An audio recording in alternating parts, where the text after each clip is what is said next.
اللہ اکبر۔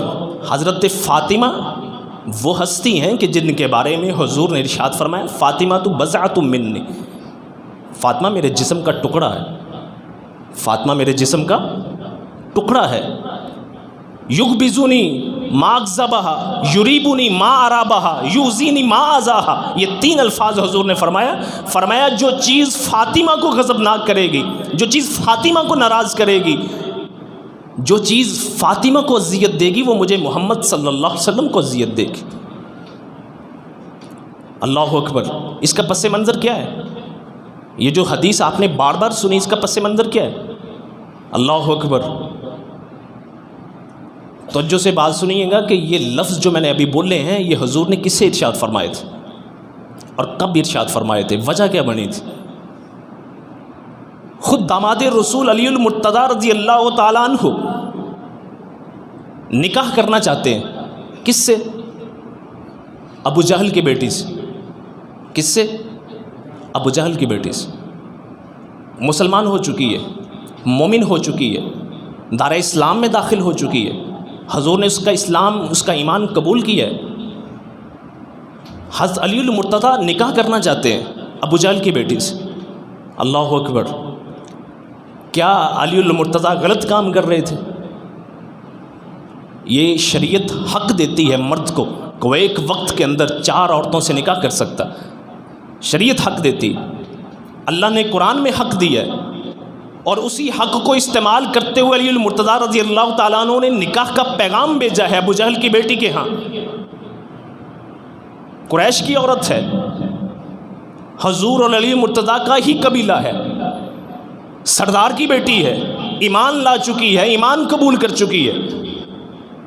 علی المرتضیٰ نکاح کرنا چاہتے ہیں۔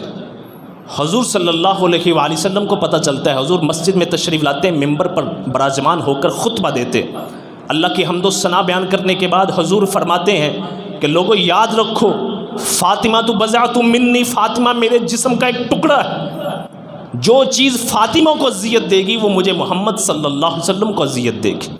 یہ حضور نے اس وقت ارشاد فرمایا تھا، اور اس وقت علی المرتضیٰ سے حضور نے فرمایا علی اگر چاہتے ہی ہیں نکاح کرنا تو فاطمہ کو طلاق دے دیں۔ اگر علی چاہتے ہی ہیں کہ وہ نکاح کریں ابو جہل کی بیٹی سے تو فاطمہ کو طلاق دے دیں۔ اللہ اکبر۔ یہ شرف علی المرتضیٰ جیسا شخص کبھی بھی اپنے ہاتھ سے جانے نہیں دے سکتا تھا۔ فاطمہ وہ ہستی ہیں کہ جن سے نکاح کرنے کے کئی ایک امیدوار تھے، کئی ایک خواہش مند تھے کہ حضور کی یہ چہیتی صاحبزادی ان کے ساتھ نکاح کر لے، حضور کی دامادی کا شرف مل جائے، اور حضور کی اس بیٹی سے نکاح کا شرف مل جائے کہ جو سب سے چہیتی ہے۔ لیکن حضور نے منتخب فرمایا علی المرتضیٰ رضی اللہ تعالیٰ عنہ کو۔ لیکن اس موقع پہ حضور فرماتے ہیں کہ علی اگر تم نکاح کرنا ہی چاہتے ہو تو میری بیٹی کو طلاق دے دو۔ تو علی یہ شرف کبھی بھی ہاتھ سے جانے نہیں دے سکتے تھے، انہوں نے اپنا ارادہ ترک کر دیا، اور سیدہ فاطمہ کی موجودگی میں جتنی دیر سیدہ فاطمہ علی المرتضیٰ کے عقد میں نکاح میں رہی ہیں، علی المرتضیٰ نے دوسری شادی نہیں کی۔ اس موقع پہ حضور نے ایک اور ارشاد فرمایا تھا، فرمایا یہ نہیں ہو سکتا کہ اللہ کے دشمن اور اللہ کے نبی کی بیٹی ایک ہی عورت کے، ایک ہی مرد کے نکاح میں رہے۔ یہ نہیں ہو سکتا کہ ایک شخص کے ہاں، ایک شخص کے نکاح میں اللہ کے نبی کی بیٹی ہے اور اسی شخص کے نکاح میں اللہ کے دشمن کی بیٹی ہے، یہ نہیں ہو سکتا۔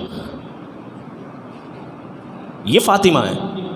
حضرت عائشہ فرماتی ہیں کہ حضور سے سب سے زیادہ چال ڈھال میں جو مناسبت رکھتی تھی، جو مشابہت رکھتی تھی، وہ سیدہ فاطمہ رضی اللہ تعالیٰ عنہ ہے۔ اپنے آخری وقت میں حضور نے سرگوشی فرمائی، فاطمہ زاروں کی طرح رونا شروع ہو گئی۔ پھر دوسری سرگوشی فرمائی، فاطمہ مسکرا دیں۔ کئی دفعہ بیان کیا، حضور نے فرمایا کہ اب میں اس دنیا سے جانے والا ہوں۔ حضرت فاطمہ رو پڑی، بیٹی تھی، باپ کا غم ہے، باپ کا غم ہے، بیٹی رو پڑی۔ حضور نے دوبارہ ارشاد فرمایا، دو مختلف روایات میں دو چیزیں ملتی ہیں۔ ایک حضور نے یہ فرمایا کہ بیٹی میرے اہل بیت میں سب سے پہلے جو مجھ کو آ کر ملے گا وہ تم ہوگی۔ جب سیدہ فاطمہ کے کان میں حضور نے یہ بشارت سنائی کہ میرے اہل بیت میں سب سے پہلے جو آ کر مجھ کو ملے گا، جس کی میرے سے ملاقات ہوگی، وہ فاطمہ تم ہو۔ تو سیدہ فاطمہ مسکرا دی۔ اللہ اکبر، اللہ اکبر۔ حضور کے علم کی انتہا دیکھی، حضور کے علم کی انتہا دیکھی۔ حضور کے اہل بیت میں حضور کی وفات کے بعد، حضور کے اس دنیا سے رخصت ہو جانے کے بعد، سیدہ فاطمہ کی وفات تک حضور کے اہل بیت میں کوئی اور فرد فوت نہیں ہوا۔ حضور کے اہل بیت میں کوئی اور فرد فوت نہیں ہوا۔ کیوں؟ یہ حضور کی زبان تھی۔ وما ينطق عن الهوى ان هو الا وحی یوحی، یہ وہ زبان تھی۔ تاریخ دانوں نے لکھا کہ 6 ماہ بعد، کچھ نے لکھا ہے 3 ماہ بعد حضور کے، اور کچھ نے اکثر نے لکھا ہے کہ 6 ماہ بعد حضرت فاطمہ کا انتقال ہوتا ہے۔ دوسری چیز جو حضور نے کان میں ارشاد فرمائی تھی، فرمایا اما ترضی ان تکونی سیدۃ نساء العالمین، فاطمہ تو اس بات پہ راضی نہیں ہو جاتی کہ دنیا جہان کی عورتوں کی سردار تم ہو؟ فاطمہ تم اس بات پہ راضی نہیں ہو جاتی کہ جنتی عورتوں کی سردار تم ہو؟ یہ فاطمہ ہیں، یہ حضور کے اہل بیت سے، یہ والدہ ہیں، یہ ماں ہیں جن کے بیٹے حسن و حسین۔